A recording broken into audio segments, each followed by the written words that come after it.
अरे बच्चों, वेलकम है आप लोगों का यूनिक क्लासेस प्रयागराज में। तो हम लोग पढ़ रहे हैं principle of inheritance and variation, या कह सकते हैं जेनेटिक्स का चैप्टर, जो कि क्लास 12 का है। बहुत ज्यादा एग्जाम के लिए बहुत इंपॉर्टेंट है। तो एक लेक्चर हो गया है, बाकी कुछ बचे पॉइंट है उसको हम यहाँ पे कवर करेंगे।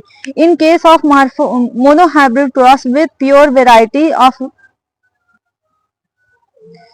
यहाँ पे कि इन case of monohybrid cross with pure variety of plants the phenotypic ratio obtain in F2 generation. जब प्योर वेराइटी का क्या करवाया गया, क्रॉस करवाया गया, तो F2 जनरेशन में क्या मिला, 3:1। ये क्या है देखिए, फिनोटिपिक रेशियो। फिनोटिपिक रेशियो वो रेशियो होता है जो बाहर से दिखने में कैसा दिखता है।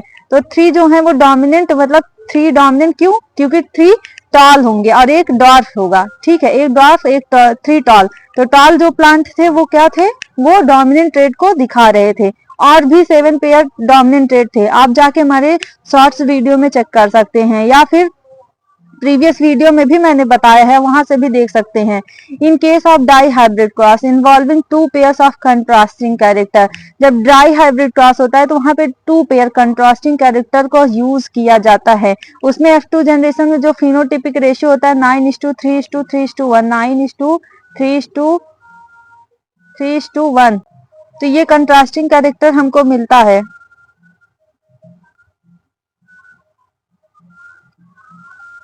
अगला है 10 point, incomplete dominance. Incomplete dominance क्या होता है, मतलब दोनों के बीच का कैरेक्टर यहाँ पे शो होता है। मतलब अगर एक आपका जो रेड फ्लावर है और एक व्हाइट फ्लावर है, ठीक है, एक रेड है और एक क्या है, व्हाइट है। ठीक है, रेड है व्हाइट है। रेड को मान लीजिए कैपिटल W से रिप्रेजेंट किया, स्मॉल से व्हाइट को, तो इसका जो बीच इंटरमीडिएट मिलेगा वो कैपिटल W स्मॉल w मिलेगा। ठीक है, इसका क्रॉस कराने पे, और ये पिंक कलर का होगा। कैसा होगा, रेड ना होके पिंक कलर का हो जाएगा। इसको क्या बोलते हैं, जो मेंडेलियन का जेनेटिक्स है उसके अकॉर्डिंग ये कैसा कलर होना चाहिए, रेड। लेकिन यहाँ पे रेड ना आके इनके बीच का इनकम्प्लीट बीच का पोर्शन आ जाता है। मतलब दोनों ही जो है, दोनों ही नहीं शो होते हैं, दोनों के इंटरमीडिएट कलर आ जाता है। The expression of character in hybrid is intermediate of 2 factor. 2 factor के बीच का इंटरमीडिएट मिलता है किसमें, इनकम्प्लीट डोमिनेंस में।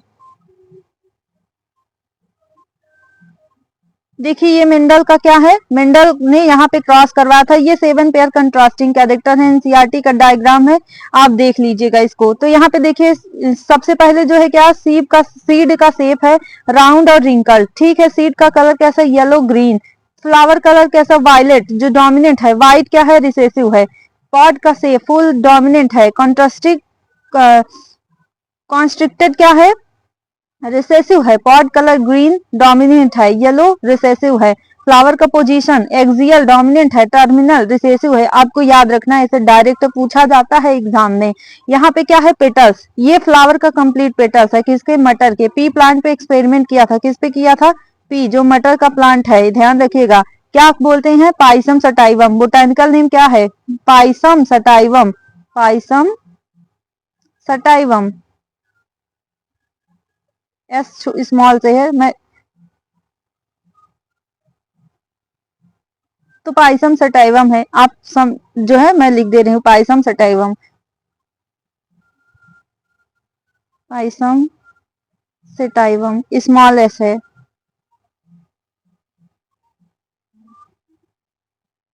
पाइसम सटाइवम है। देखिए हैंड राइटिंग मत जाइएगा, हाँ मतलब हैंड से लिखना पड़ रहा है तो फिर उतना अच्छा नहीं बनता है। आपको मतलब समझने से मतलब है, आपको एग्जाम में मिलेगा।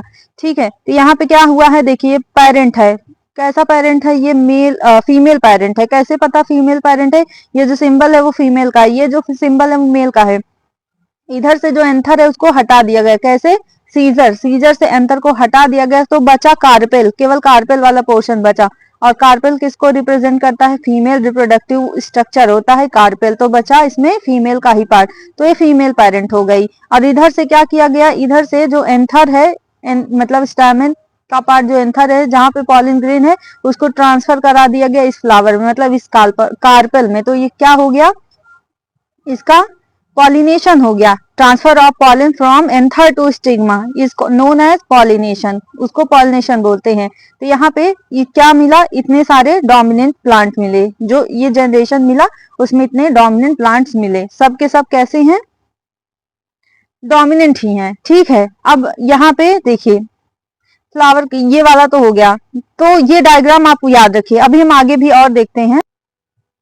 उसके बाद अगला स्टेप हमारा क्या होता है, पेरेंटल। अब क्रॉस करवाया जा रहा है, क्या है, diagrammatic representation of monohybrid cross. अब इसको क्या करवाया जा रहा है, क्रॉस करवाया जा रहा है। ये जो प्लांट मिला, तो यहाँ पे टाल और डॉर्फ है। जब टाल और डॉर्फ को क्रॉस करवाया गया तो F1 जनरेशन में क्या मिला, टाल टाल दोनों ही लंबे लंबे पेड़ मिले। ड्वार्फ गायब है F1 जनरेशन में।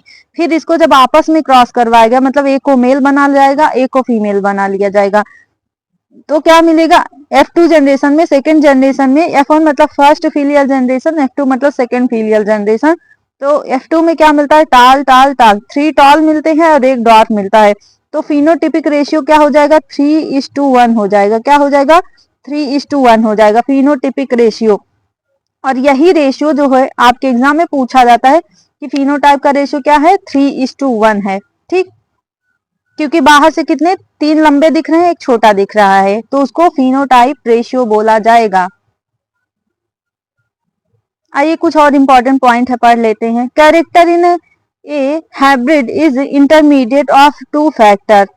अच्छा ये तो वही हो गया है इनकम्प्लीट जो हमने अभी पहले पढ़ा था। उसके बाद क्या है, कोडोमिनेंस। कोडोमिनेंस में क्या होता है, allele, the allele which are able to express themes independently. मतलब दोनों को, मतलब दोनों का साथ साथ क्या होगा, रोल होगा, दोनों ही अपने को साथ साथ रिप्रेजेंट करेंगे, उसको क्या बोल जाएगा, कोडोमिनेंट।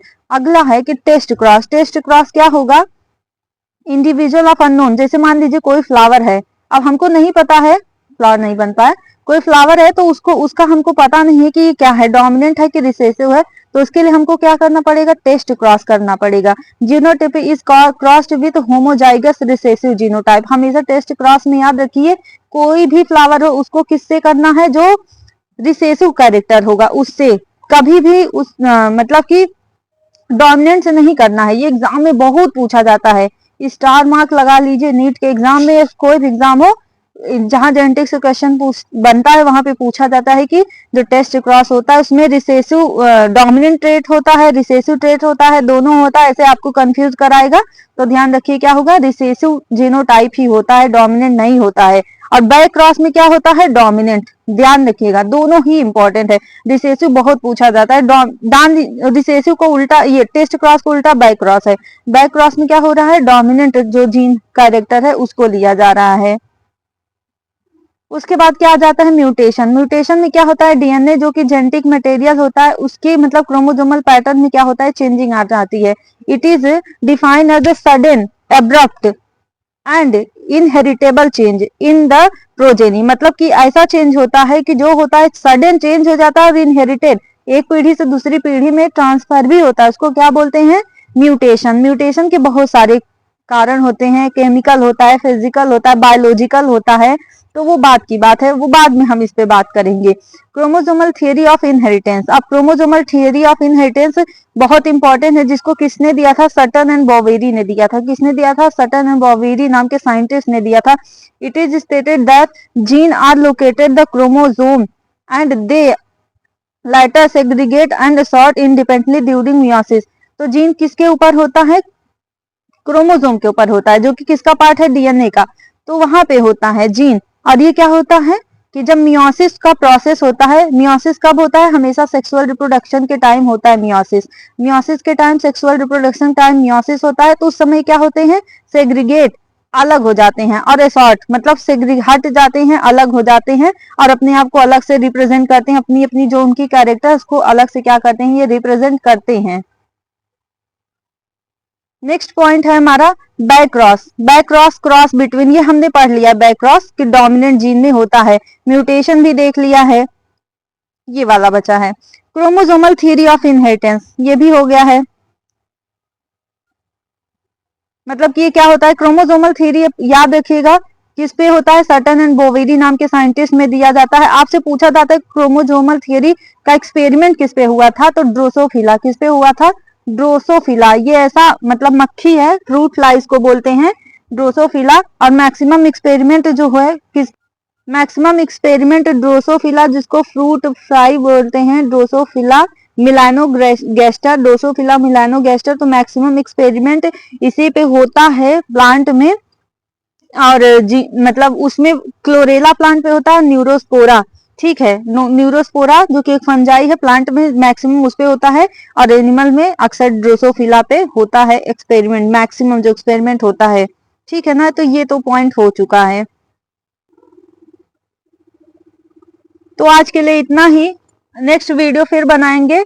और ये जितने भी स्लाइड थे सब अलग अलग कलर के थे, मैं इसलिए अलग अलग, मतलब आपको कौन सा स्लाइड ज्यादा अच्छा लग रहा है, किस स्लाइड में आपको मतलब पढ़ने में ज्यादा अच्छा लग रहा है, तो आप लोग बताइएगा, मैं उसी स्लाइड पे आप लोग को वीडियो बना के दूंगी।